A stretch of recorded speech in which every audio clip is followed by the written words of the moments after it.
សូមស្វាគមន៍មកកាន់រឿងនិទានទឹកដីថាមពលវិញ្ញាណវគ្គ3ភាគព្រេងនិទានស្ដេចនាគមាស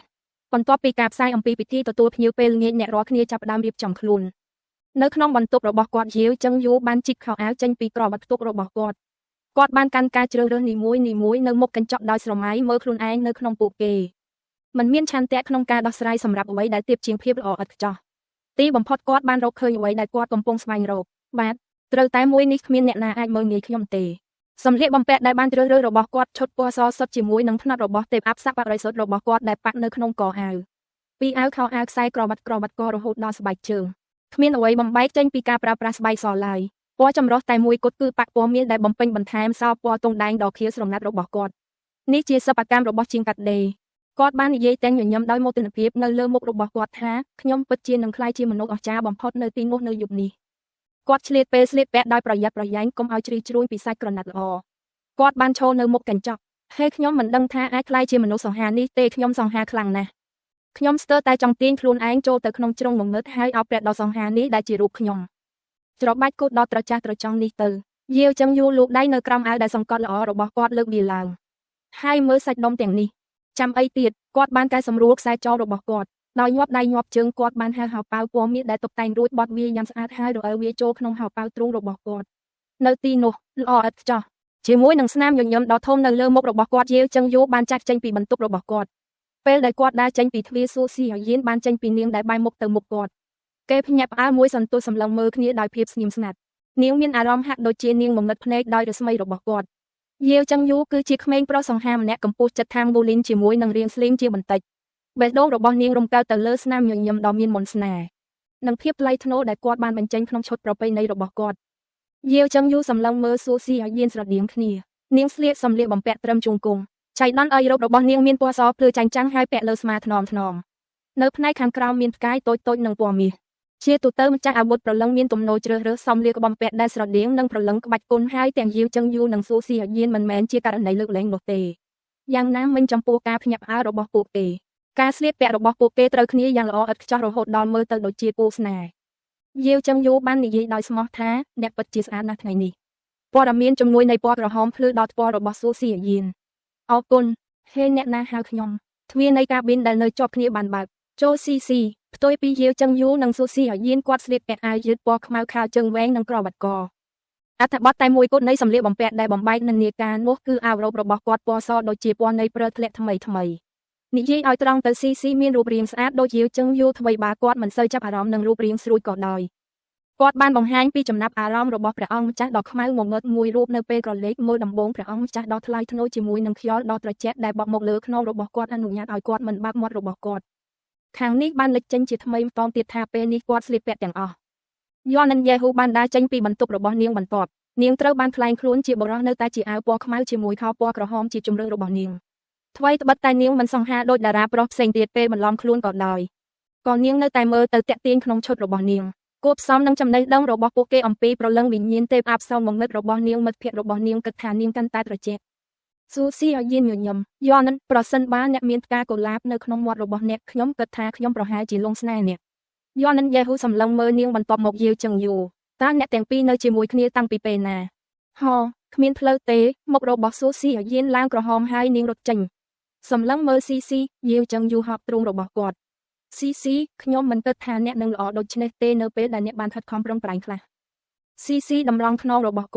គាត់ញញឹមអញ្ចឹងយាវចឹងយូដកដង្ហើមធំឥឡូវអ្នកនៅតែមិនអាចប្រៀបធៀបជាមួយភាពអស្ចារ្យរបស់ខ្ញុំបានមុនពេលស៊ីអាចតបតវិញគាត់បានបត់ឆ្វេងនរោឯងចង់បានវាស៊ីដេញតាមគាត់ដោយទឹកមុខឈប់ត្រង់នឹងខ្ញុំមិនអាចជឿថាមនុស្សស្គូតហើយនៅចំពោះមុខយ៉និនផងដែរយ៉និនយេហ៊ូក្រវីក្បាលដោយមិនដឹងខ្លួនហើយដើរតាមពួកគេយឺតហឹមផ្កាកុលាបមែនទេខ្ញុំចូលចិត្តផ្កាកុលាបជាពិសេសពណ៌ក្រហមបន្តិចក្រោយមកយេស៊ីងឡាននិងសូឡៃស៊ីបានដើរចេញពីបន្ទប់រៀងខ្លួនក្នុងពេលដំណើរគ្នាពេលឃើញមុខគ្នាក៏ឈប់សូឡៃស៊ីមិនបានផ្លាស់ប្ដូរទៅជាការស្លៀកពាក់ជាផ្លូវការទាល់តែសោះហើយនៅតែពាក់ឯកសណ្ឋានពណ៌បៃតងជានិមិត្តរូបនៃសាលាស្រិបដោយមិនដឹងថាគាត់ស្លៀកសម្លៀកបំពាក់យ៉ាងណានោះគាត់បានជួបយេស៊ីងឡានដោយទឹកមុខញញឹម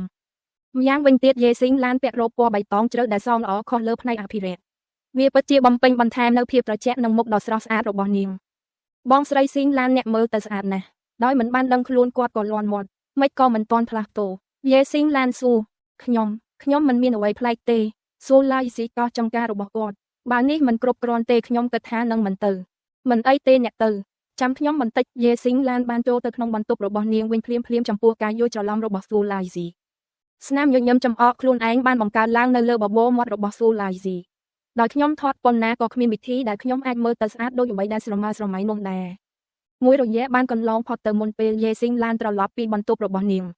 ភ្នែករបស់សូឡាយស៊ីបាក់ធំពេលឃើញនាងស្លៀកអីឥឡូវបងស្រីស៊ីងឡាននេះតោះទៅយេស៊ីងឡានចាប់ផ្ពាល់ដ៏ធំរបស់គាត់ហើយលាបលើស្មាបន្ទាប់មកនាងបានដើរដោយមោទនភាពនិងសុភាពទៅកាន់កម្មវិធីជប់លៀងដោយជាវាមិនមែនជាឯកសណ្ឋានបៃតងរបស់សាលាស្រុកដែលនាងស្លៀកនោះទេប៉ុន្តែជាសម្លៀកបំពាក់ឆាតឆាយលេបទឹកមាត់ម្តងទៀតសូឡាយស៊ីប្រញាប់ប្រញាល់តាមនាងបងស្រីស៊ីងឡានខ្ញុំសុំទោសខ្ញុំតើអ្នកនិយាយស្ដាយអ្វីវាមិនមែនដូចអ្នកចង់ថតនេះទេនេះគឺដោយសារតែប្រលឹងក្បាច់គុណរបស់អ្នកម្យ៉ាងទៀតអ្នកគួរឲ្យស្រឡាញ់ពេលដែលអ្នកថតនោះអ្នកត្រូវតែដូចខ្លាឃ្មុំជើជុំវិញគួរឲ្យស្រឡាញ់កក់ខ្ទៅដើម្បីអោបនឹងខ្នើយដ៏ល្អសម្រាប់គេងអញ្ចឹងបើយើងស្រេកឃ្លានក្នុងរដូវរងាខ្លាយជាប្រភពអាហារសង្គ្រោះបន្ទាន់បើក្រោកឈរឡើងអ្នកនឹងមានអារម្មណ៍ថាគ្រោះថ្នាក់សុវត្ថិភាពបានអ្នកខ្លាយជាបែបនេះអូបន្ទាប់មកខ្ញុំនឹងខ្លាយជាខ្លាឃ្មុំរបស់អ្នកបងស្រីស៊ីងឡានតាអ្នកចូលចិត្តខ្លាឃ្មុំពោច្រើនជាងឬខ្លាឃ្មុំខ្មៅឬប្រហែលជាខ្លាឃ្មុំពណ៌ត្នោតខ្ញុំចូលចិត្តខ្លាឃ្មុំឆ្កួតអូខ្ញុំឆ្កួតហើយហេសារពិធីជប់លៀងរបស់ ALS FIFA S ស្ថិតនៅជាន់ទី2នៃកប៉ាល់សារដែលអាចផ្ទុកមនុស្សបាន 1000 នាក់យ៉ាងងាយដើម្បីពង្រឹងទំនាក់ទំនងមិត្តភាពតុបរិភោគអាហារនិងកៅអីទាំងអស់ត្រូវបានដកចេញដោយបន្សល់ទុកតែតុក្រឡុកមួយចំនួនប៉ុណ្ណោះអាហារសម្រន់និងភេសជ្ជៈគ្រប់ប្រភេទត្រូវបានប្រមូលផ្តុំនៅទីនោះច្រើនជាងគ្រប់គ្រាន់ដើម្បីបំពេញចំណង់ចង់បានសារជាទិដ្ឋភាពដ៏អស្ចារ្យមួយដែលត្រូវមើលនេះជាការរៀបចំដែលអ្នករៀបចំមកពីគណៈប្រតិភូឌូលូនិង Star លូបានមកបន្ទាប់ពីបានពិចារណានិងរៀបចំផែនការជាច្រើនភាគីទាំងសងខាងចង់បង្កើតទំនាក់ទំនងល្អជាមួយភាគីម្ខាងទៀតដូច្នេះពួកគេបានរចនាប្លង់សារដើម្បីលើកទឹកចិត្តឲ្យមានទំនាក់ទំនងគ្នាខណៈពេលដែលអ្នកការទូតទាំងសងខាងចាប់តាមសម្រិតសម្រាំងជាមួយនឹងរ៉ូបដ៏ស្រស់ស្អាតនិងឈុតស្រួយរបស់ពួកគេនោះសារធំកាន់តែរំជើបរំជួលដោយក្តីរំភើបគ្រប់គ្នាត្រូវបានប្រគល់កែវស្រាផ្កាភ្លើងដើម្បីបង្កើនអារម្មណ៍រីករាយចេញពីក្រុមរបស់សាលាស្រុកយាវចឹងយូគឺជាមនុស្សដំបូងគេដែលមកដល់ច្រកចូលសាល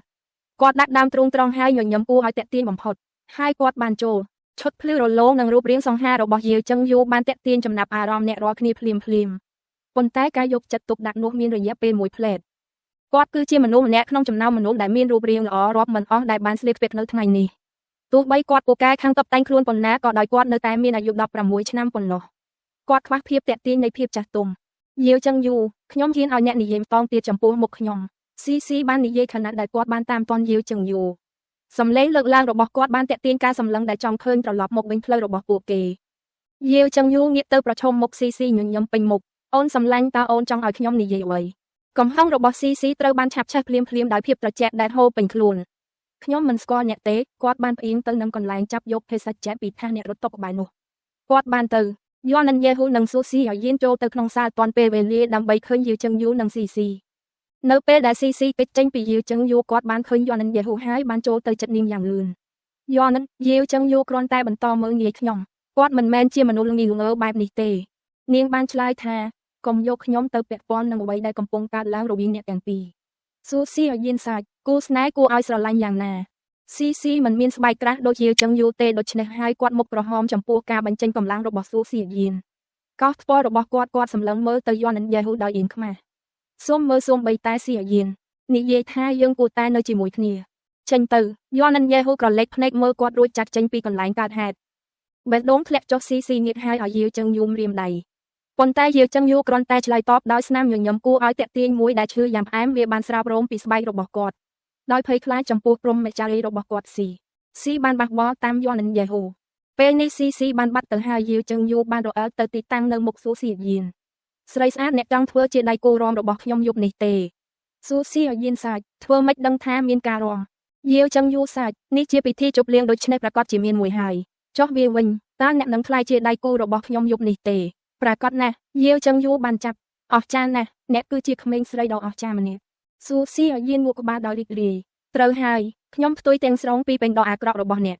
កយាវចឹងយូញញឹមទាំងខឹងយប់នេះអ្នកអៀនអណ្ដាតយ៉ាងម៉េចទៅពេលគាត់ចូលទៅជិតមុខនាងស៊ូស៊ីឲ្យយានបែរទៅក្រោយដើម្បីកុំឲ្យគេប៉ះរហូតដល់ចំណុចដែលគាត់ភ្ញាក់ផ្អើលបើមិនដូច្នេះទេស៊ូស៊ីឲ្យយានសម្លឹងមើលគាត់ដោយភ្នែករឹងប៉ឹងបើមិនដូច្នេះទេភ្នែករបស់គាត់បានឆ្លុះបញ្ចាំងពីភាពស្មោះត្រង់ដ៏កម្រមួយ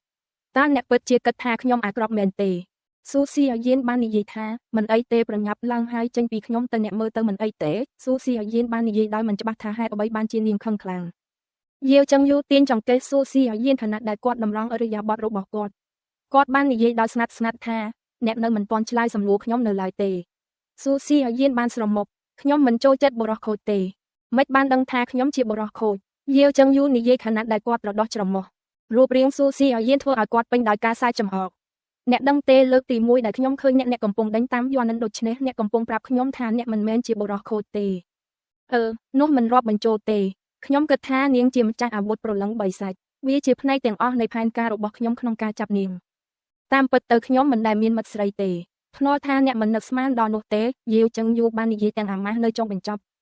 ពេលនេះអ្នកអាយុប៉ុន្មានហើយអ្នកទើបតែអាយុ16ឆ្នាំតាមច្បាប់សហព័ន្ធអ្នកជាអនិច្ចជនរហូតដល់អាយុ18ឆ្នាំវាជារឿងអសិលធម៌សម្រាប់អ្នកដែលគិតអំពីរឿងបែបនេះហើយឥឡូវនេះអ្នកកំពុងព្យាយាមយកមិត្តស្រីមែនទេអ្នកគួរត្រូវបានសង្គមព្រានប្រដៅដោយសិលធម៌នាងបានចំអកអ្នកសួរខ្ញុំថាតើខ្ញុំរំពឹងថាមនុស្សអាក្រក់ដូចអ្នកស្អាតស្អំណាស់មែនទេ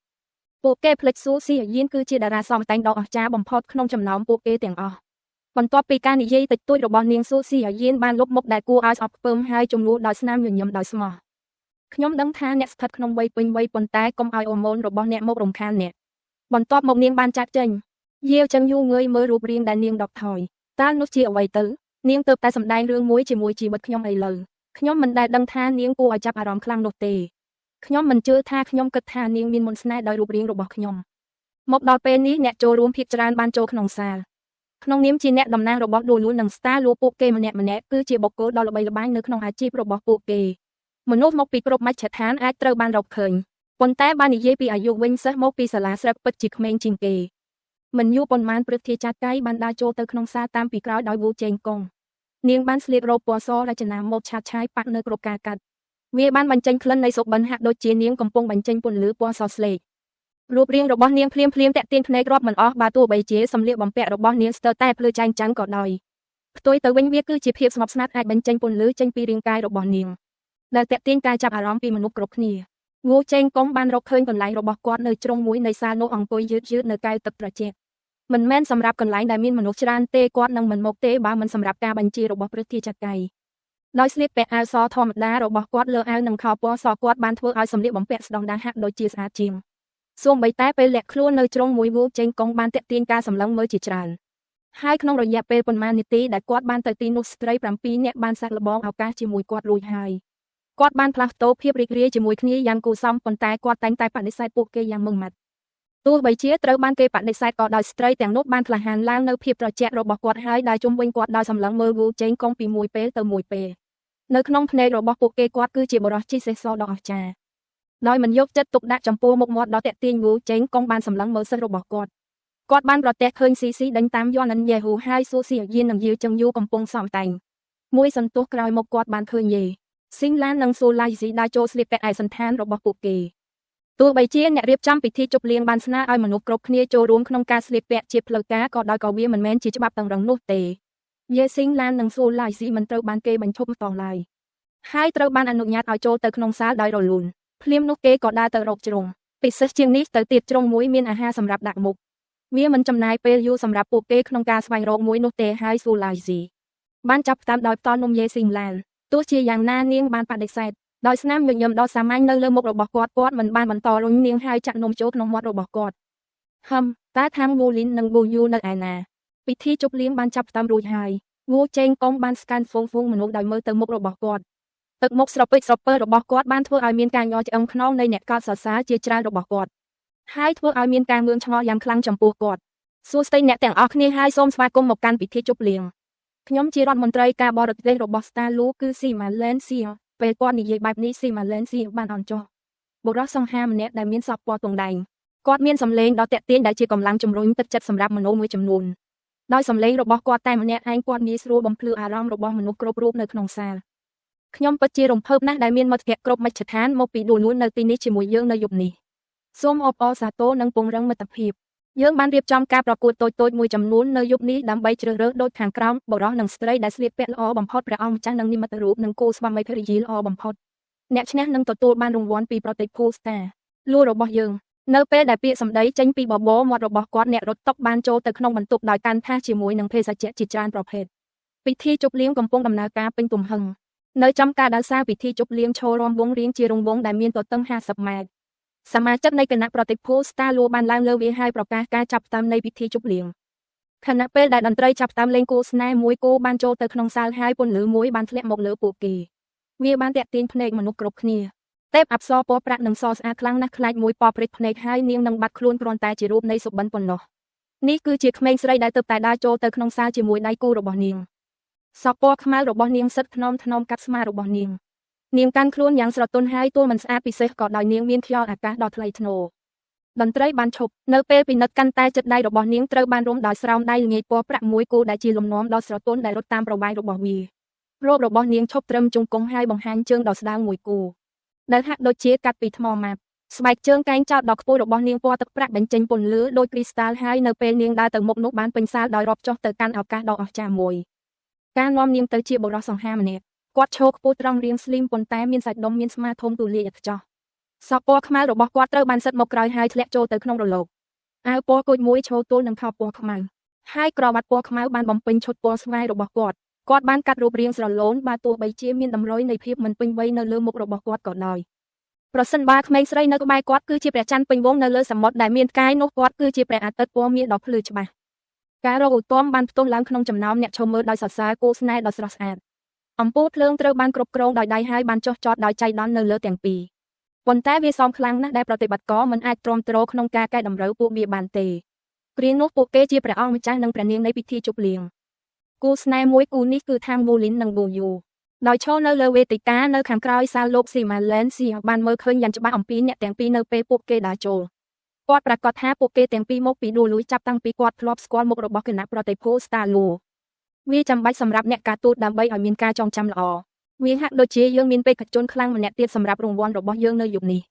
សូមស្វាគមន៍មកកាន់ពិធីជប់លៀងតើខ្ញុំអាចសួរថាតើអ្នកមកពីផ្នែកណានៃដួលលូ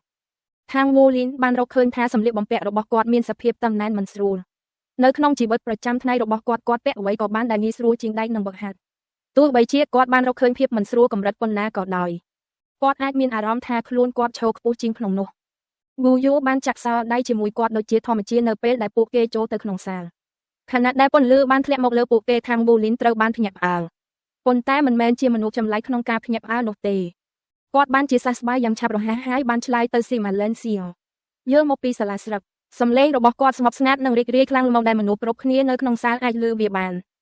នទីបំផុតការចាប់អារម្មណ៍បានចាក់ចេញពីខាងវូលីននិងប៊ូយូនៅពេលដែលភ្លេងកាន់តែខ្លាំងមនុស្សនានាំគ្នាទៅកន្លែងរងខណៈនោះបុគ្គលិកអ្នករត់តុបានកាន់ម្ហូបឆ្ងាញ់ជាច្រើនមកចូលក្នុងសាលអីយ៉ាមេក្រុមអ្នកមិនអាចធ្វើបែបនេះបានទេស៊ូស៊ីអាយៀនបាននិយាយដោយលោតទៅរកខាងវូលីននិងប៊ូយូខាងវូលីនអៀងក្បាលឡើងចិញ្ចាំហេតុអ្វីខ្ញុំមិនអាចធ្វើអ្វីបានស៊ូស៊ីអាយៀនសាច់បើអ្នកស្លៀកពាក់ស្អាតម្លេះខ្ញុំខ្លាចថាខ្ញុំលងស្នេហ៍ខាងវូលីនក្រវីភ្នែកអ្នកមើលទៅពិតជាស្អាតណាស់ថ្ងៃនេះស៊ូស៊ីអាយៀនទាញដៃដែលទំនេររបស់ប៊ូយូបងស្រីធំតើនេះជាស្នាដៃរបស់អ្នកទេខ្ញុំបដិសេធមិនជឿថាមេក្រុមអាចស្លៀកពាក់បែបនេះបានទេតើអ្នកមិនខ្លាចក្មេងស្រីផ្សេងទៀតលួចគាត់ទេឬពេលខ្ញុំក្រឡេកមើលជុំវិញមុននេះខ្ញុំឃើញនារីវ័យក្មេងជាច្រើនអ្នកកំពុងសម្លឹងមើលគាត់ដូចជាអាហារវូយូសាចំអកខ្ញុំមិនខ្លាចទេខាងវូលីនសម្លឹងមើលនាងដោយមិនដឹងខ្លួនពួកគេស្ថិតក្នុងវ័យដែលពួកគេមិនអាចជួយបានប៉ុន្តែគិតអំពីសមាជិកនៃភេទផ្ទុយសូម្បីខាងវូលីនដែលមានក្បាលកម្រិតដូចគាត់ក៏បានកត់សម្គាល់ច្រើនអំពីក្មេងស្រីថ្មីនេះប្រសិនបើគាត់មិនសូវរវល់ជាមួយការវឹកហាត់ទេគាត់ប្រហែលជាចាប់អារម្មណ៍ក្នុងការណាត់ជួបដូចអ្នកផ្សេងទៀតប៉ុន្តែគាត់បានទប់ខ្លួនគាត់ហើយបដិសេធមិនអនុញ្ញាតឲ្យមានការរំខានណាមួយក្នុងជីវិតរបស់គាត់ដើម្បីស្វែងរកឪពុកម្ដាយដែលបាត់ខ្លួនគាត់ត្រូវតែរងមាំនិងលឿនតាមដែលអាចធ្វើទៅបានសិស្សផ្សេងទៀតនៃសាលស្រាប់បានដើរទៅស្វាគមន៍ខាងវូលីននិងប៊ូយូយាវចឹងយូពាក់ស្នាមញញឹមដោយទឹកមុខរបស់គាត់ខណៈដែលគាត់បានប្រៀបធៀបខ្លួនគាត់ជាមួយនឹងខាងវូលីនវាជាការបរាជ័យរបស់គាត់ដោយមិនសង្ស័យខាងវូលីនសង្ហាពេកមិនអាចតតាំងជាមួយបានហើយថែមទាំងខ្ពស់ជាង2សង់ទីម៉ែត្រទៀតផងមិនមានការជួយអ្វីទាំងពីរនេះទេខាងវូលីនអ្នកនឹងបាត់បង់មិត្តរបស់អ្នកទាំងអស់ក្នុងអត្រានេះតើអ្នកដឹងទេយាវចឹងយូនិយាយទាំងញញឹមខាងវូលីនក្រវីភ្នែកអូហើយអ្នកមានមិត្តច្រើនទេយាវចឹងយូបានចុចអានតាតរបស់គាត់នៅពេលដែលគាត់សម្លឹងមើលស្នាមញញឹមคล้ายៗរបស់ខាងវូលីនបន្ទាប់មកគាត់បានស្រមុកមិនអីទេខ្ញុំនឹងទុកអ្នកឲ្យនៅពីក្រោយគ្រាន់តែយាវចឹងយូងាកមកគាត់បានជួបមុខដែលធ្លាប់ស្គាល់ជាច្រើននិស្សិតមកពីសាលាអធិរាជស្តាលូ លើកលែងតែលើកនេះចំនួនរបស់ពួកគេហាក់ដូចជាបានគុណពួកគេម្នាក់សម្លឹងមើលយាវចឹងយូរដោយភ្នែកពោពេញដោយការមើលងាយបុរសម្នាក់នេះប្រកាសជាដឹងពីវិធីបង្កបញ្ហាខាងមូលីនសាចំអកក្នុងជំហានខ្លីៗគាត់បាននៅមុខយាវចឹងយូរដើម្បីប្រឈមមុខនឹងសិស្សនៃសាលាផ្សេងទៀតជំរាបសួរខ្ញុំសូមណែនាំខ្លួនខ្ញុំជាផ្លូវការខ្ញុំគឺជាប្រធានក្រុមរបស់សិស្សមកពីសាលាស្រុកក្នុងដំណើរផ្លាស់ប្តូរនេះខ្ញុំឈ្មោះថាងវូលីនគាត់បាននិយាយដោយលើកដៃស្ដាំរបស់គាត់នេះជាជំនួបផ្លូវការរវាងនិស្សិតនៃគណៈប្រតិភូទាំងពីរដូច្នេះវាជាទំនួលខុសត្រូវរបស់ថាងវូលីនក្នុងនាមជាប្រធានក្រុមក្នុងការទំនាក់ទំនងដំបូងយុវជនកម្ពុជាប្រហែល19ឆ្នាំបានបោះជំហានទៅមុខពីក្រុមរបស់សាលាអធិរាជស្តាឡូ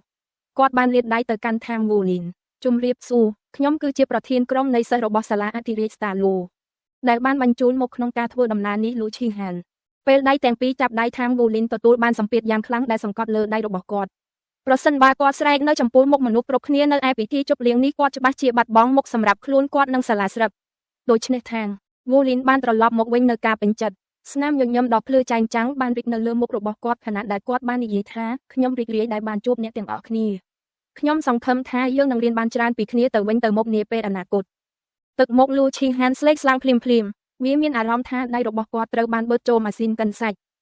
់ខាងវូលីនបន្តចាប់ដៃគ្នាយ៉ាងលឿនដោយបង្ខំឲ្យឆ្អឹងដៃលូឈីហានកិនគ្នាទៅវិញទៅមកដោយចលនាកន្ត្រាក់នីមួយការឈឺចាប់គឺខ្លាំងក្លាប៉ុន្តែលូឈីហានទ្រាំប្រសើរជាងយំចេញមកក្រៅគាត់បានត្រឹមតែក្រវីថ្មិញហើយសួរទ្រាំអង្កាមនៃញើសបានបង្កើតឡើងនៅលើថ្នាក់របស់គាត់ហូរចុះក្រោមស្បែកស្លេករបស់គាត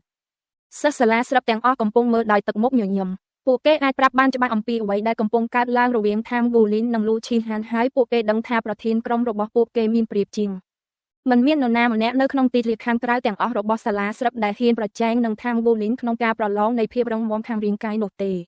ការខំប្រឹងបែបនេះគ្រាន់តែជារឿងល្ងងប៉ុណ្ណោះបន្ទាប់ពីការអង្រួនពី3ដងទៀតថាងវូលីនទីបំផុតបានលែងដៃលូឈីហានហើយបានងក់ក្បាលចុះក្រោមហើយដោះទៅខាងគាត់មុនពេលថាងវូលីនអាចផ្លាស់ទីបន្ថែមទៀតសិស្ស2នាក់នៃសាលាអធិរាជស្តាឡូបានប្រញាប់ប្រញាល់ទៅមុខហើយបញ្ឈប់គាត់ដោយធ្វើពុតជាមិនឃើញពួកគេថាងវូលីនបានដើរកាត់ភ្លាមដោយគោះពួកគេចេញដោយស្មារបស់គាត់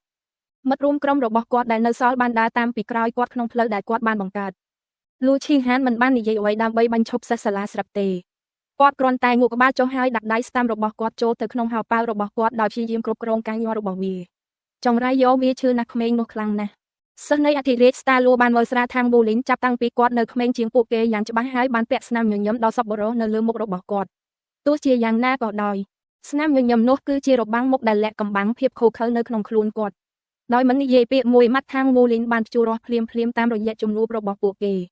គ្មានអ្វីដែលពួកគេអាចធ្វើជាការសងសឹកឡើយព្រោះពួកគេមិនហ៊ានបង្កការរំខានក្នុងពេលជប់លៀងនោះទេក្នុងស្ថានភាពនេះអ្នកណាវាចេញមុនគឺជាអ្នកចាញ់មិនដូចអ្វីផ្សេងទៀតទេសិស្សស្រីរបស់សាលាអធិរាជស្តាឡូទាំង4នាក់បានសម្លឹងមើលទៅថាងវូលីនដោយសម្លឹងមើលទៅយ៉ាងអន្ទះសាសូម្បីតែពួកគេក៏មិនមានភាពសមនឹងភាពសង្ហារបស់ថាងវូលីនដែរតើខ្ញុំត្រូវញ៉ាំរយៈពេលប៉ុន្មានមុនពេលខ្ញុំឆ្អែតថាងវូលីនសួរដោយអន្ទះសាពេលគាត់ក្រឡេកមើលអាហារសម្រន់នៅលើតុស្រាក្រឡុកកុំមកនំនិងបង្អែមឆ្ងាញ់ត្រូវបានរៀបចំនៅលើតុនេះមួយ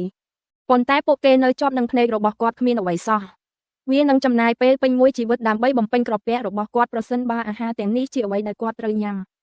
វានឹងពិបាកក្នុងការបំពេញពោះរបស់យើងសូឡាយស៊ីសាចំអកខ្ញុំបានសម្អាតតុចំនួន3រួចហើយតើមនុស្សគួរសប្បាយចិត្តយ៉ាងដូចម្តេចប្រសិនបើពួកគេឃ្លានថាងវូលីនកោសថ្ពាល់របស់គាត់ដោយភ័យការវឹកហាត់របស់គាត់ត្រូវបានផ្សារភ្ជាប់យ៉ាងជិតស្និទ្ធទៅនឹងការបរិភោគអាហារកាលណាអាហារដែលគាត់ទទួលទានកាន់តែមានជីវជាតិសារធាតុឈាមរបស់គាត់កាន់តែរឹងមាំនៅពេលដែលខ្លឹមសារឈាមរបស់គាត់កាន់តែរឹងមាំវាបានដាក់សម្ពាធកាន់តែខ្លាំងឡើងនៅធម៌ពលព្រលឹងរបស់គាត់ហើយលើកទឹកចិត្តឲ្យវារួមជាលទ្ធផលគាត់មិនដែលខ្វល់ខ្វាយពីភាពខ្លាំងនៃធម៌ពលព្រលឹងរបស់គាត់ទេគឺមានតែបរិមាណរបស់វាប៉ុណ្ណោះគាត់ក៏បានយល់ផងដែរថាផ្នែកនៃមូលហេតុដែលធម៌ពលព្រលឹងរបស់គាត់កើនឡើងយឺតគឺដោយសារតែវាត្រូវបានបង្ហាប់ឥតឈប់ឈរខាងវូលីនធ្លាប់បានសួរវូចេងកងថាតើវាល្អទេដែលធម៌ពលព្រលឹងរបស់គាត់ត្រូវបានបង្ហាប់គាត់ត្រូវបានទេផ្ដល់ឲ្យនៅការពន្យល់សាមញ្ញមួយនៅក្នុងការត្រឡប់មកវិញដើម្បីរីកចម្រើនហួសពីកងប្រលឹងទី5របស់ពួកគេម្ចាស់អាវុធប្រលឹងទាំងអស់ត្រូវបង្រួមធម៌ពលប្រលឹងរបស់ពួកគេនៅពេលដែលគាត់ចាប់ផ្ដើមដំណើរការនេះមុននេះធម៌ពលប្រលឹងរបស់គាត់កាន់តែបរិសុទ្ធគាត់ប្រហែលជាចាប់ផ្ដើមជួបការលំបាកនៅពេលនេះប៉ុន្តែទៅថ្ងៃអនាគតគាត់នឹងទទួលបានផលប្រយោជន៍និងមានប្រៀបជាងមិត្តភក្តិរបស់គាត់គុណភាពនៃធម៌ពលប្រលឹងរបស់គាត់នឹងប្រសើរជាងទោះបីជាវានឹងធ្វើឲ្យការវិវត្តរបស់គាត់យឺតយ៉ាវក្នុងការក្លាយជាម្ចាស់គ្រឿងសឹកប្រយុទ្ធក៏ដោយវាមិនមានការងឿងឆ្ងល់ទេថាការបង្ហាប់នៃធម៌ពលប្រលឹងរបស់គាត់មានប្រយោជន៍ចំពោះគាត់ ทางวูลินบ้านเราเคยเพียบทูสราขนมกาปนโยระบอกวูเจงกงไฮจับปีเปนุ่มหมกกอดบ้านยกเบี้ยโจแต่ขนมใบโดงดาวตาเลือกุนพิบเลือปีปริมาณเนเปบักหัดทำไมนี่กอดก่อบ้านกอดสมกอดพองได้แท้บนต่อปีบำใบตราตีบุญก็ใบประยุทธ์ระบอกกอดกันแต่เมียนเพียบรถดอกหนึ่งตรองจิงมนกอดเมียนตุ่มโนโจจัดกำลังดอสหาหนึ่งปราการเวประหาดอกโคเคอร์ดำใบกรบสมกอดกูประเจงระบอกกอดการประยุทธ์นี้ยังพลังแบบนี้บ้านทัวเอาทีมระบอกกอดพวกกันโจรให้บ้านสโกเนอร์อำนาจตรวจตราได้เด็กลูกขนมทีมระบอกกอดกอดดังท้าวิจิทีมระบอกกอดได้บอลด้านเอามีนการพลังโตรชนาบัตประยุทธ์ใต้ยังทัวไว้ประเทศกรองโซลาอิสิบ้านสู้ดอยอันเตซาทัวเอาทางบูลินขยับปีกลุ่มนักระบอกกอดทางบูลินดอกดำหำทมส่งใบใต้สัตว์โรยก็มีนสัตว์แดเยอะนังดอกสไลเอายำบานตามไตไอทัวเติบบานเมียมันแต่งตาเตอจีแบบนี้เตเยอะไอดอกสไลการอัดเคลียนมวยไงไอเยอะไอเราวิธีดำใบเราไตรบาน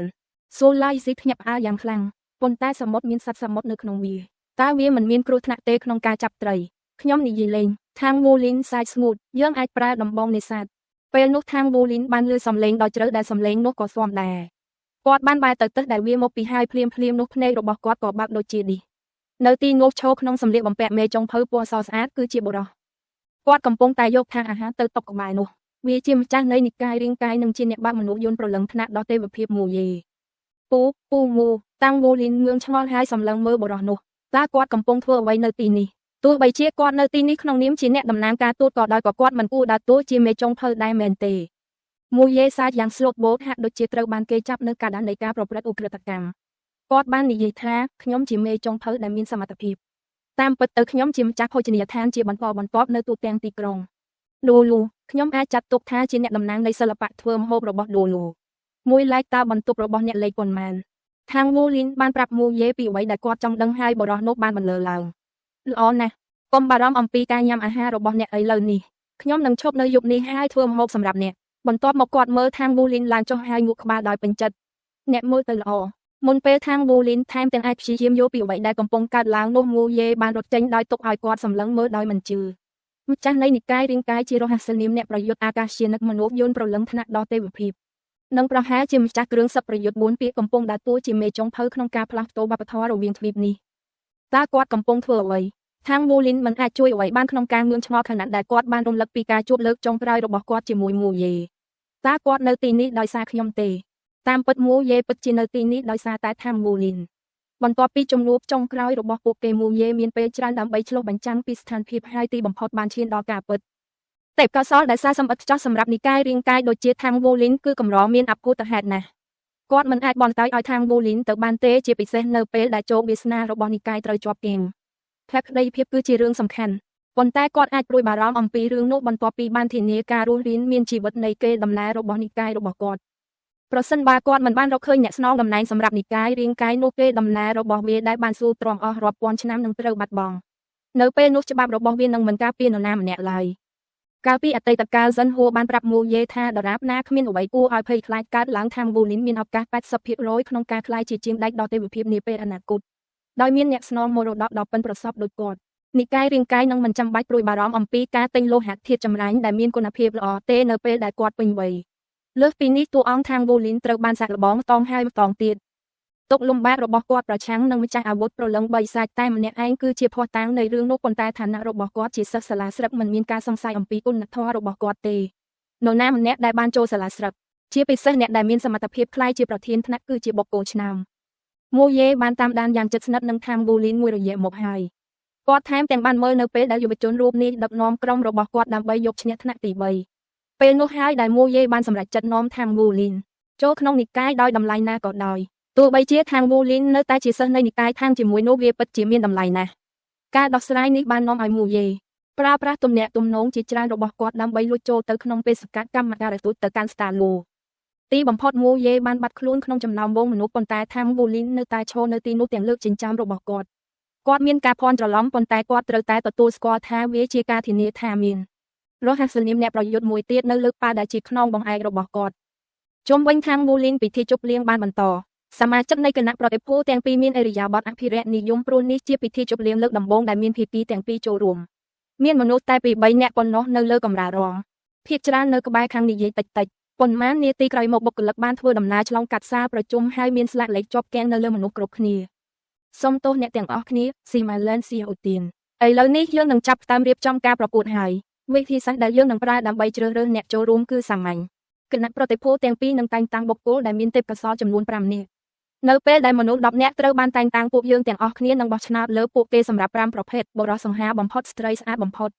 បុរសស្លៀកពាក់ល្អបំផុតនិងស្ត្រីស្លៀកពាក់ល្អបំផុតនិងអ្នករាំល្អបំផុតខ្ញុំនឹងមិនបារម្ភអំពីអ្នករាំទេប៉ុន្តែខ្ញុំប្រកាសណាស់អំពីព័ត៌មានលម្អិតផ្សេងទៀត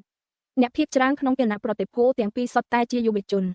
និងស្ត្រីដូច្នេះសូមមករំសាប់វាយពាក្យរបស់ស៊ីម៉ាឡែនស៊ីមានសម្លេងរំខានដល់ពួកគេមួយសន្ទុះក្រោយពីគាត់និយាយចប់យុវជននិងស្ត្រីបាននាំគ្នាចោមរំលើឆាករាំ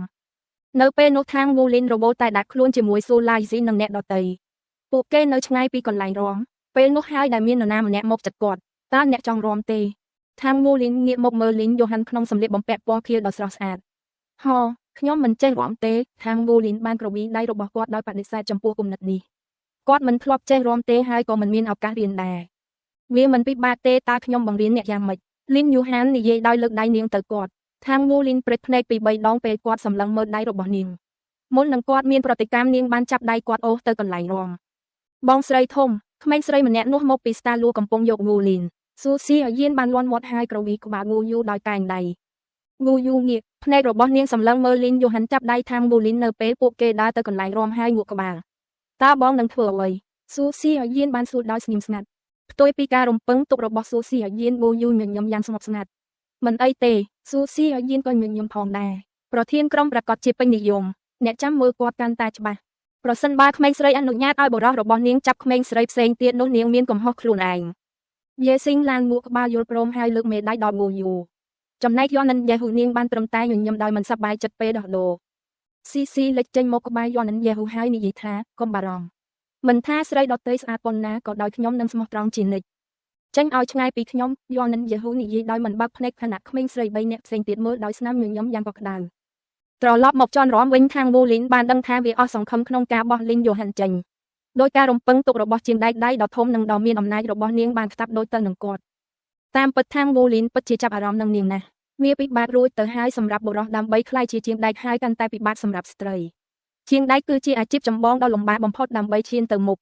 ដូច្នេះការពិតដែលថានាងក៏ជាជាងដៃលំដាប់ទី5នៅអាយុ7ដូចគ្នាដែរខណៈដែលគាត់បានធ្វើសក្ខីកម្មចំពោះការលះបង់របស់នាងដើម្បីទៅដល់ទីនោះខាងវូលីនយល់យ៉ាងច្បាស់ពីរបៀបដែលជាងដៃមានបញ្ហាភាពលំបាកដែលគាត់បានឆ្លងកាត់ដើម្បីឈានដល់កម្រិតបច្ចុប្បន្នរបស់គាត់បានធ្វើឲ្យវាកាន់តែច្បាស់ថានាងមានឆន្ទៈដ៏ធំធេងនិងភាពអត់ធ្មត់ជាងដៃគឺជាផ្លូវដើរដោយមនុស្សជាច្រើនហើយគាត់ត្រូវជួបមនុស្សជាច្រើនទៀតដែលដើរលើផ្លូវនេះដូច្នេះគាត់ស្ទាក់ស្ទើរដោយគាត់មិនឆ្លោះជាមួយនាងទៀតទេហើយឲ្យគាត់នាំគាត់ទៅរំពេលរកឃើញទីធ្លាតូចរបស់ខ្លួនហើយលីនយ៉ូហាន់បានដើរទៅមុខខាងវូលីនដោយមិនលែងដៃឡើយនាងលើកដៃដែលកាន់របស់គាត់ហើយដាក់ដៃម្ខាងទៀតរបស់គាត់នៅលើស្មារបស់គាត់លីនយ៉ូហាន់បាននិយាយយ៉ាងស្រទន់ថាគ្រាន់តែធ្វើតាមចលនារបស់ខ្ញុំនឹងដឹកនាំឥឡូវនេះដាក់ដៃទទេរបស់អ្នកនៅលើចង្កេះរបស់ខ្ញុំហ៎ខាងវូលីនសម្លឹងមើលនាងដោយទទេគាត់មិនធ្លាប់ស្និទ្ធស្នាលជាមួយមនុស្សស្រីពីមុនមកក្រៅពីប៊ូយូនឹងណាគាត់ធ្វើតាមការណែនាំរបស់នាងដោយមិនដឹងខ្លួនហើយដាក់ដៃនៅចង្កេះរបស់នាងនៅពេលដែលគាត់មានអារម្មណ៍ថាចង្កេះស្ដើងរបស់នាងចង្វាក់បេះដូងរបស់គាត់បានលុបញាប់ហើយភាពកប់ខ្ទៅនៃពណ៌ក្រហមបានកើនឡើងដល់ថ្ពាល់របស់គាត់ដែលបង្ហាញពីកង្វះបទពិសោធន៍ជាក់ស្ដែងរបស់គាត់ជាមួយនឹងស្ត្រីលីនយ៉ូហាន់សាចំអកថាខាងវូលីនមានភាពរឹងប៉ឹងខ្លាំងប៉ុណ្ណាខ្ញុំនឹងចាប់តាមឥឡូវនេះនាងបានរុញជើងឆ្វេងរបស់នាងទៅចំហៀងហើយនាំខាងវូលីនចូលទៅក្នុងកន្លែងរំដោយដៃរបស់នាងបានប្រើកម្លាំងដើម្បីណែនាំគាត់តាមចលនាដ៏ត្រឹមត្រូវទោះបីជាខាងវូលីនមិនចេះរាំក៏ដោយប៉ុន្តែគាត់បានរៀនជំនាញជំហានស្រមោលខ្មោចដូច្នេះគាត់មានមូលដ្ឋានគ្រឹះដ៏ល្អសម្រាប់ការងារជើងចលនារបស់គាត់មានភាពយឺតយ៉ាវបន្តិចប៉ុន្តែគាត់អាចតាមទាន់លីនយ៉ូហាន់ដើម្បីបង្កើតក្បាច់រាំដោយឆ្កងប៉ុន្តែអាចទទួលយកបានលីនយ៉ូហាន់បង្កើនល្បឿនបន្តិចម្តងខណៈខាងវូលីនកាន់តែស្គាល់ទម្លាប់នេះមិនយូរប៉ុន្មានគាត់បានរកឃើញចង្វាក់នេះហើយកំពុងរំកិលទៅតាមភ្លេងខណៈដែលអ្នកទាំងពីរមិនមែនជាអ្នករាំដ៏ល្អបំផុតនៅលើឥដ្ឋនោះទេពួកគេជាបុរសសង្ហានិងជានារីដ៏ស្រស់ស្អាតហើយងាយទាក់ទាញភ្នែករាប់មិនអស់នៅពេលដែលលីនយ៉ូហាន់បានដឹកនាំខាងវូលីនមកស្នាមញញឹមបានរីកនៅលើមុខរបស់នាងអ្នកពិតជាធ្ងន់ណាស់ទោះបីជាអ្នកមើលទៅមិនធាត់ក៏ដោយជាការពិតណាស់ទម្ងន់របស់ខាងវូលីនគឺមិនស៊ីគ្នាទាំងស្រុងជាមួយនឹងរូបរាងកាយរបស់គាត់ដងស៊ីតេសាច់ដុំនិងឆ្អឹងរបស់គាត់គឺធំជាងមនុស្សធម្មតាហើយផ្ដល់ឲ្យគាត់នៅទម្ងន់ដែលនឹងធ្វើឲ្យមនុស្សភ្ញាក់ផ្អើលខាងវូលីនញញឹមដោយមិនសប្បាយចិត្តខ្ញុំមិនមែនជាអ្នករាំល្អទេប៉ុន្តែខ្ញុំអាចប្រាប់ថាអ្នកពិតជាពូកែខាងនេះមែនចុះអ្នកមកលេងខ្ញុំនៅសាលាអធិរាជស្តាលួពេលយើងទៅដល់ខាងវូលីនសាច់ប្រកាសណាស់អ្នកមានទស្សនៈប្លែកៗមួយចំនួនលើជាងដៃដែលខ្ញុំចង់ឮ ប្រហែលជាខ្ញុំនឹងរៀនរឿងមួយឬពីរ Lin Johan ក្រវីភ្នែកអ្នកនៅតែផ្តោតលើការរៀនមែនទេអ្នកពូកែគ្រប់គ្រាន់ដូចអ្នកហើយខ្ញុំសូមប្រាប់អ្នកថាខ្ញុំគឺជាជាងដែកដ៏ល្អបំផុតដែលយើងបានទៅដល់ទីនោះហើយខ្ញុំនៅតែមិនសមសម្រាប់អ្នកពិតមែនតើអ្នកបានបង្ហាត់បែបណាតើអ្នកចាប់ផ្ដើមជាងដែកនៅពេលណាខ្ញុំចាប់ផ្ដើមរៀនមូលដ្ឋានគ្រឹះតាំងពីអាយុ6ឆ្នាំកម្លាំងពីកំណើតរបស់ខ្ញុំគឺខ្ពស់ដូច្នេះខ្ញុំពិតជាពូកែខាងវាហើយខ្ញុំក៏ចេះចម្រាញ់លោហៈតាំងពីពេលនោះមក Lin Johan ស្រមុកពេលនោះអ្នកមិនទាន់បានជាងដែកដូចដែលខ្ញុំមានទេខ្ញុំចាប់ផ្ដើមតាំងពីខ្ញុំអាយុ3ឆ្នាំប៉ារបស់ខ្ញុំក៏ជាជាងដែកដែរកាលខ្ញុំនៅក្មេងគាត់ឲ្យញញួរជាងដែកខ្នាតតូចមួយសម្រាប់ក្មេងលេងបន្ទាប់មកគាត់បន្តជំនួសវាដោយញញួរធំជាងនេះនៅពេលខ្ញុំធំឡើងអ្នកអាចនិយាយបានថាខ្ញុំកើតមកជាមួយនឹងញញួរមួយដែលខ្ញុំតែងតែមាននៅក្នុងដៃខ្ញុំតែងតែជឿថាគ្មានអ្នកណានៅលើโลกនេះដែលអាចស្រឡាញ់ជាងដែកជាងខ្ញុំរហូតដល់ខ្ញុំបានជួបអ្នកចិញ្ចាំរបស់ខាង Bolin ផ្ទុះឡើងដោយការភ្ញាក់ផ្អើលខណៈពេលដែល Lin Johan និយាយតិចៗគាត់ដឹងថានាងត្រូវតែជួបប្រទះនឹងការលំបាកជាច្រើនដែលធំឡើងជាជាងដែកតើឪពុករបស់អ្នកពិតជាតឹងរឹងទេថ្ពាល់របស់ Lin Johan ឡើងប៉ោងបន្តិចបន្ទាប់មកនាងងក់ក្បាលតិចៗគ្រូរបស់ខ្ញុំមិនអាចឈរមើលថាតើឪពុករបស់ខ្ញុំតឹងរឹងប៉ុណ្ណាចំពោះខ្ញុំដូច្នេះគាត់បាននាំខ្ញុំទៅជាមួយគាត់ក្នុងការផ្លាស់ប្ដូរនេះអ្នកមិនដឹងថាខ្ញុំមានអារម្មណ៍ទំនេរប៉ុណ្ណាទេកាលពីឆ្នាំមុនខ្ញុំមានភាពសប្បាយរីករាយជាច្រើននៅលើដួលលួយដែលខ្ញុំស្ទើរតែមិនចង់ចាក់ចេញជាពិសេសនៅពេលដែលខ្ញុំគិតអំពីការប្រឈមមុខជាមួយប៉ារបស់ខ្ញុំខាង Bolin ដកដង្ហើមធំយ៉ាងហោចណាស់អ្នកអាចឃើញប៉ារបស់អ្នកបានប៉ារបស់ខ្ញុំត្រូវបានគេចាប់ពង្រត់ហើយខ្ញុំមិនបានឃើញឬបានឮពីគាត់ប៉ុន្មានឆ្នាំមកនេះទោះខ្ញុំចង់ជួបគាត់ប៉ុណ្ណាក៏ដោយខ្ញុំមិនអាចធ្វើបានទេខ្ញុំគិតថាអ្នកគួរតែព្យាយាមយល់ពីឪពុករបស់អ្នកបន្តិចគាត់តឹងរឹងជាមួយអ្នកព្រោះគាត់ចង់ឲ្យអ្នកទទួលមរតករបស់គាត់អ្នកបានធ្វើវាឆ្លងកាត់អស់ជាច្រើនឆ្នាំហើយដូច្នេះសូមបន្តធ្វើវាឲ្យល្អបំផុតខ្ញុំប្រកាសថាគាត់នឹងបំភ្លឺអ្នកនៅពេលអ្នកជាជាងដៃកំរិតបរិសុទ្ធ Lin Johan ប្រេះភ្នែកពី3ដងនៅឯការបង្ហាញពីទុកព្រួយដ៏គួរឲ្យភ្ញាក់ផ្អើលនៅក្នុងភ្នែករបស់ខាង Bolin បើធៀបនឹងគាត់តើខ្ញុំពិតជាសំណាងមែនទេ Lin Johan បាននិយាយថាអ្នកពិតជាដឹងពីរបៀបលួងលោមមនុស្សខ្ញុំសុំទោសដែលធ្វើឲ្យអ្នកគិតពីរឿងសោកសៅ Lin Johan ខាង Bolin ងក់ក្បាលកុំប្រកាន់ខ្ញុំអីខ្ញុំខំអស់ពីសមត្ថភាពខ្ញុំប្រកាសជានឹងរកឪពុកម្ដាយរបស់ខ្ញុំហើយនាំពួកគេមកវិញនៅថ្ងៃណាមួយវាជាគោលដៅរបស់ខ្ញុំក្នុងការជួបជុំគ្រួសាររបស់ខ្ញុំឡើងវិញចាខ្ញុំប្រកាសថាអ្នកនឹងធ្វើវាបានចម្រៀងចាប់អ្នករាំក៏ឈប់ទោះបីជាវាជាបទចម្រៀងខ្លីមួយក៏ដោយខាង Bolin បានយល់ពីមូលដ្ឋាននៃការរាំរួចហើយខាង Bolin ដកដៃចេញពីចង្កេះ Lin Johan យ៉ាងឆាប់រហ័សហើយផ្តាច់ដៃដែលជាប់ខ្លួនចេញ Lin Johan ញញឹមដាក់គាត់រាំមិនសប្បាយទេឡើងមួយជុំទៀតខាង Bolin ប្រញាប់ប្រវីដៃរបស់គាត់ដោយបដិសេធមិនអីទេខ្ញុំមិនអីទេខ្ញុំពិតជាភ័យពេកក្នុងការធ្វើវាម្ដងទៀតតើអ្នកមិនឃើញខ្ញុំសម្លឹងមើលជើងរបស់ខ្ញុំពេញមួយពេលទេឬខ្ញុំខ្លាចខ្ញុំនឹងជន់ជើងរបស់អ្នក Lin Johan យកដៃខ្ទប់មាត់របស់នាងហើយសើចពេលនាងរៀបនឹងនិយាយមានមនុស្សម្នាក់ដើរមកពីក្រោយខាង Bolin សុំទោសងូយូបាននិយាយទៅកាន់ Lin Johan បន្ទាប់មកទាញខាង Bolin ចេញដោយដៃរបស់គាត់ភាពងឿងឆ្ងល់បានភ្លឺឡើងក្នុងកែវភ្នែករបស់ Lin Johan ប៉ុន្តែនាងបានគ្រប់គ្រងស្នាមញញឹមដ៏តឹងតែងតើខ្ញុំមានការឈ្លានពានមែនទេងូយូញញឹមដោយទំនុកចិត្តគាត់ជាដៃគូរាំរបស់ខ្ញុំគាត់នឹងទៅជាមួយខ្ញុំសម្រាប់ការរាំលើកក្រោយខាង Bolin ងាកមករកនាងដោយការភ្ញាក់ផ្អើលតើនៅពេលណាដែលខ្ញុំយល់ព្រមពេលនោះគាត់ឃើញមុខងងឹតមុខដែលនាងដាក់ឲ្យគាត់ហើយមិនហ៊ាននិយាយតបវិញទេអូ Lin Johan មិនបាននិយាយអ្វីទៀតទេហើយគ្រាន់តែញញឹមប៉ុន្តែនាងមិនបានចាត់ចេញទេនាងគ្រាន់តែឈរមើលអ្នកទាំងពីរនៅពេលដែលបទបន្ទាប់ចាប់ផ្ដើមលេង Boyu បានទាញខាង Bolin ត្រឡប់ទៅកន្លែងរាំវិញគាត់គ្មានជំរឿអ្វីក្រៅពីស្ដាប់បង្គាប់ Lin Johan ញញឹមញញែមពេលនាងមើលអ្នកទាំងពីរចាត់ចេញដៃរបស់នាងបានខ្តាប់យ៉ាងតឹងជាការពិតណាស់មានការប្រកួតប្រជែងជាច្រើនសម្រាប់បុរសល្អដូចគាត់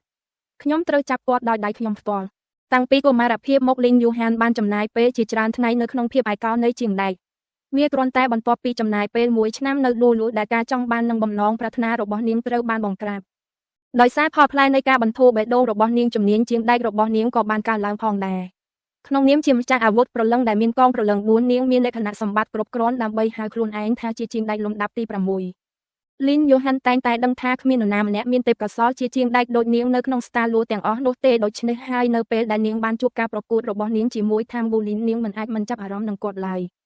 ថ្មីត្បិតតែនាងមិនអាចទទួលយកបានទាំងស្រុងនៅការចាញ់របស់នាងក្នុងការប្រកួតពីមុនរបស់ពួកគេក៏ដោយក៏នាងត្រូវតែទទួលស្គាល់ថាគាត់គឺជាមនុស្សពូកែជាងនាងទៅទៀតពួកគេជាគូប្រជែងនាងមិនដែលរំពឹងថានឹងជួបនរណាម្នាក់ដែលនាងអាចហៅគូប្រជែងហើយថែមទាំងលើនាងទៀតផងចាប់តាំងពីថ្ងៃជោគវាសនានោះទឹកមុខតាំងចិត្តរបស់ខាង Bolin ខណៈដែលញើសដ៏ភ្លឺចែងចាំងចុះមកលើថ្ងាសត្រូវបានដុតក្នុងការចងចាំរបស់នាងសូមអរគុណចំពោះការស្ដាប់កំសាន្តប្រសិនបើមានកំហុសណាមួយសូមខមមិនខាងក្រោមវីដេអូ